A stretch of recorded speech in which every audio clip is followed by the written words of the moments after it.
தமிழ்நாட்டில் கஞ்சாங்கிறதே கிடையாது, ஜீரோ. அதாவது இவங்க ஆட்சி வந்து 2.0, தமிழ்நாட்டில் கஞ்சா ஜீரோ. கஞ்சா செடி வளர்க்குறது ஜீரோ. அங்கே கவர்மெண்ட்ஸ் இதில் ஹாஸ்பிட்டலில் 3 அடி உயரத்துக்கு கஞ்சா வளர்க்குறாங்க.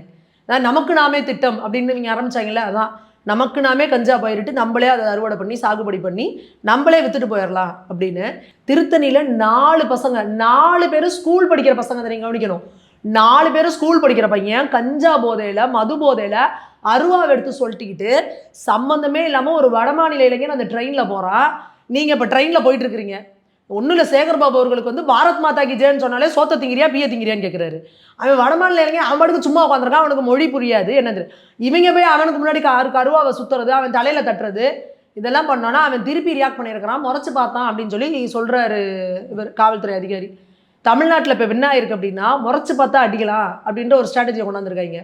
அவர் முறைச்சா நீ சின்ன பசங்க என்ன பண்ணுவ, நீ அவனை 4 அடி அடிப்பா, அவன் இப்படி பார்த்துருக்கோம். அருவாவை எடுத்து அவனை போட்டு கண்டமாக வெட்டுறது, அதை வீடியோ எடுத்து போடுறது, அந்த வீடியோவை 4 செகண்டுக்கு மேலே பார்க்க முடியல, அவ்வளோ வேதனையாக இருக்குது. அந்த சின்ன பசங்க கத்தியை வச்சு சுற்றுறான்ல, அவன் கத்தியை ஹேண்டில் பண்ணுறதை நீ பார்த்தியா? முதல் முறையை கத்தியை யூஸ் பண்ணுறான், அப்படி யூஸ் பண்ணுவானா? அப்போ நீ அவனுங்களை சிறார்கள்னு எப்படி சொல்லுவீங்க?